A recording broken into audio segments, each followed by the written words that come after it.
You've heard every myth regarding creatine and performance. You'll lose your hair, it's bad for your kidneys, it causes muscle cramps, it causes dehydration.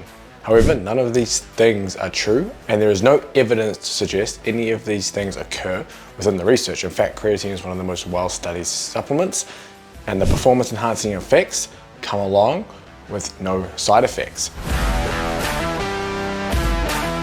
So, should you be taking creatine for wrestling performance? I'm going to dive into the research, how creatine works for you, so you are informed with your choice. The first thing we need to cover is creatine even legal within the sport of wrestling?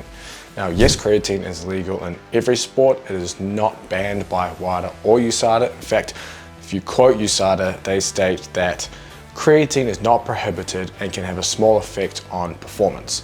So in fact, USADA there is stating that, hey, you can use this and it may even improve your performance. So why wouldn't you? So let's dive into how creatine can help you. We can look at some recent meta-analysis and some older ones that essentially pull all together the creatine research into one study. We see that subjects that are given creatine increase their strength by approximately 8% over a placebo group. They're able to perform 14% more reps at a given load compared to the placebo group, improving quote-unquote strength endurance. They're also able to produce more power during a 30-second all-out Wingate test. So you're able to sustain higher intensities for longer. Now, if we take the American College of Sports Medicine position statement on creatine, they state that exercise performance involving short periods of extremely powerful activity can be enhanced, especially during repeated bouts, by creatine supplementation.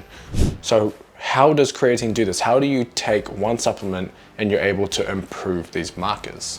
So I'm going to break this down so it's easy to understand for you. It's not going to go completely all the way through deep, but it's going to give you the surface level understanding of how creatine works so you can make an informed decision whether you want to use it. But if you recall our energy systems, we have the alactic energy system that's typically linked to fast, short bursts of energy. The most used example is a 100-meter sprint, even though there's obviously other highly aerobic components within that, but that's here nor there for this video. So we have the alactic energy system, also known as the PCR energy system, which is phosphocreatine. And this is where creatine comes into play and is where it's most effective. So typically we have phosphate molecules hanging around within the muscle. We take creatine and we want to saturate the muscle with this creatine.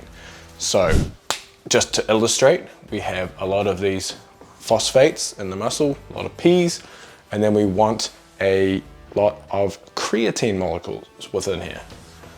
So we have creatine. Now what we want is the creatine binds to this phosphate. So phosphate plus creatine.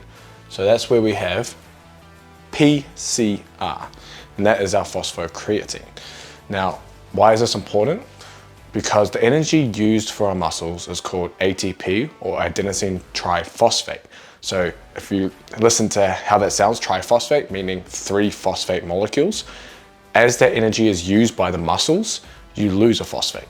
So now we're adenosine diphosphate, or 2 phosphates. To replenish that phosphate molecule, we need more phosphate. And creatine is bound to phosphate, and that phosphate is used to replenish ADP back to ATP. Now, the more phosphates we have, the more readily available energy we have.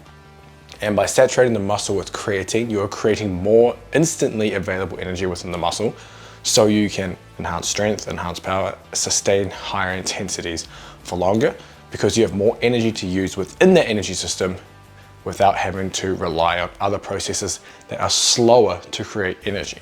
And this is the premise behind using creatine. Additionally, some research suggests that creatine enhances your ability to replenish glycogen or carbohydrates, which gets broken down to create more ATP. So think about within wrestling matches, you're shooting takedowns, you're expending a lot of high intensity energy. Creatine can potentially help you sustain that for longer.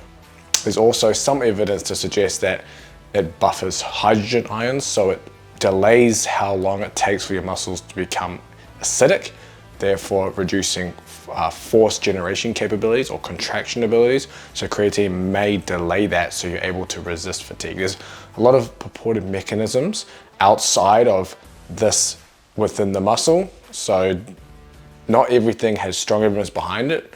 However, the increases in strength and being able to sustain high intensity efforts is strong. So how much creatine do you take for wrestling? So the standard dose is approximately 5 grams every single day. It can range between 3 to 5 grams. Once your muscles are saturated with creatine, that dose can be lower to maintain it, but it's just easy to take a teaspoon each day and just to cover your bases. Obviously, if you eat less meat, you're going to need a little more creatine on the higher end of that range. But 5 grams is just easy to take and easy to remember. Now, a lot of people talk about a loading phase of creatine, having to take 20 grams of creatine a day for a week and then coming back down to the dose. You don't have to load. It just speeds up that muscle saturation of creatine. You will get there even if you don't load. It will just take a little longer and you don't have to take it 4 damn times a day. So when do you take creatine? You take it any time of the day, whenever you remember. Many people will talk about you should take it before a workout, after workout. It does not matter.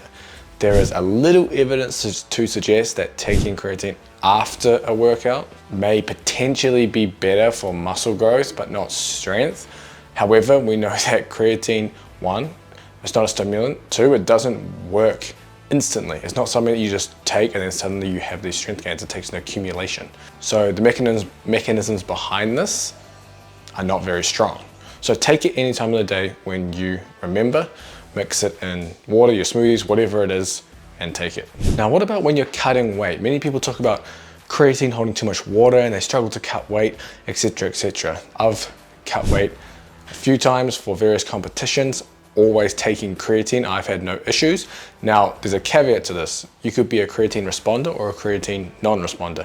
For me, I'm a creatine non-responder. My body weight does not change at all when I take creatine or when I forget to take creatine, essentially. My body weight always stays the same. If you're a creatine responder, you can expect around a 1.2% increase in body weight from water weight, which is a good thing, by the way. You want that water weight because that is the creatine saturation within the muscle.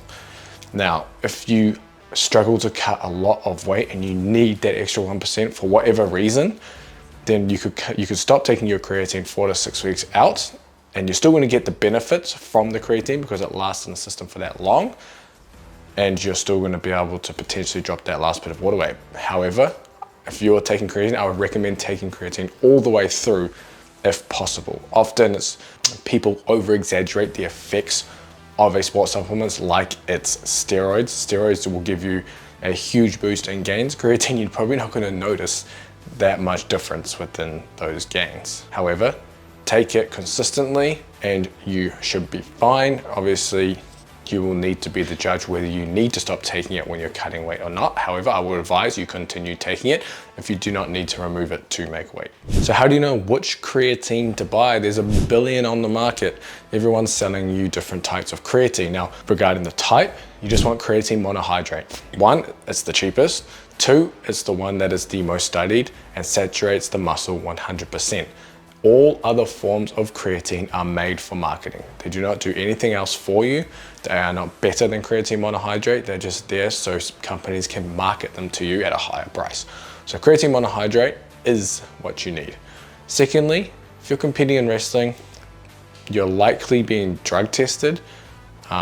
If not, it's probably not so much of an issue for you, but make sure you look for the informed sport tick on your supplements. You need to make sure that they're banned substance tested if you are competing in federations, competitions, whatever, that are being drug tested.